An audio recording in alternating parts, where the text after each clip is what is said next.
I'd like to share with you guys a strange experience I had last Saturday, February 24th, 2018. This was at the Springville Sierra property that we went to on an expedition. It was about 11:53 at night, so fairly late, and we were playing cards, and a friend of mine went outside. I just want to go outside for a second. And I heard something, and I wasn't sure what it was because I was in the house at the table. But he said, hey, there's like a really, really big owl out here, like making this really deep hooing noise. And it sounds like it's like right off the deck. So I jumped right up, ran outside to hear it. And all I had my phone. I didn't have a flashlight or anything on me. We were playing cards. So I wasn't in Bigfoot mode. I think my GoPro was on the charger, so I just grabbed my phone and ran outside. The porch has pretty good lights. There's one on the side of the house where the cars are parked, and then there's a pretty good porch light out there. And I ran outside, and I just got this super eerie feeling. Something very strange was going on, and it was eerily quiet. You can hear some dogs barking in the background, which normally you don't hear them bark that late at night because it's so cold out. So here's the footage. A little bit of the ways into it, you hear my camera's kind of looking off to the left, and then I hear a big crunch. And I got to tell you, the audio doesn't do it justice. That crunch was about 10 feet from the porch. There's a big redwood tree right next to it, and it sounded like it was right behind that redwood tree, and it sounded big. And yeah, so I'll let you guys watch the recording. I do drop a couple F-bombs. We were pretty scared. We slept with all the porch lights on that night. So yeah, have a look, folks. Let me know if you spot anything. There's really not much other than you can hear the crunch. So I tried my best with what I had at the time, which was just my phone.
Yeah, so right after this, where the video ends, I ran inside and grabbed my rifle, which was right by the door.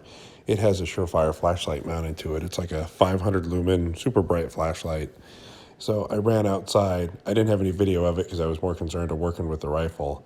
Brian came with me. He was kind of behind me, and we went about 10 or 15 yards from the porch, just kind of where the porch light and the exterior lights would cover. We didn't go any farther than that because I'm like, Brian, I don't feel safer going any farther. And he's like, yeah, I second that. And as I was scanning down kind of the same direction that the sound came from, which is further down by a fence line, just for a split second, I caught an eye shine. And then it was as I was sweeping and I came back, I couldn't see it. And eye shine was decently off the ground. But then again, you're pointing downhill. So maybe could have been a coyote or a bear, but it was very suspicious. The loud hooting owl noise, and then silence, dogs barking in the background.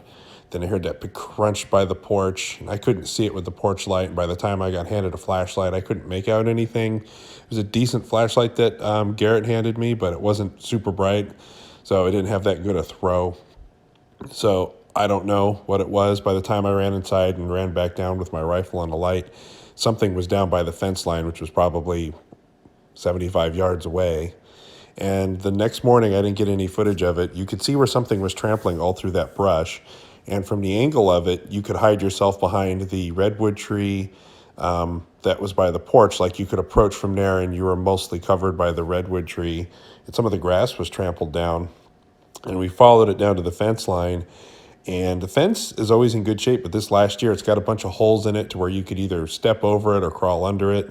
I found a little bit of hair on the fence because it's a barbed wire, but then we quickly determined that it was a real light, long blonde hair, and then there are horses that go there, and one of them's like a real light blonde with a long tail. So I didn't bother because it looked a lot like horsehair to me. But you could totally see where something could either just belly crawl right through, even somebody really big could just get under it because there's a big hole, or if you're really tall, that's, about 3.5 feet high, you could just step over it too. So something came up and approached us that night. If Pat didn't hear the big owl sound, the big hoo hoo, like the proverbial 800-pound owl, I probably just would have assumed it was a coyote. We had a fire going. We were barbecuing that night. We were listening to music.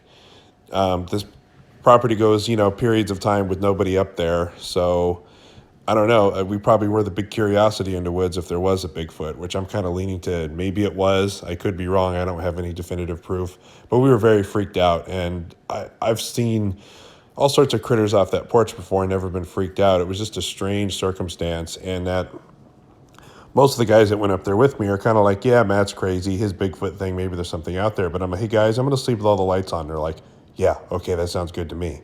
I'm like, I think we're going to stay on the porch. And they're like, yeah, okay, we're fine with that.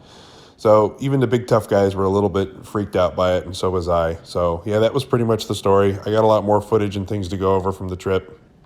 Nothing this exciting. We had a great time. It was just cold. It was in the 20s and teens at night. Anyway, folks, more to come. Please like and subscribe. Thank you.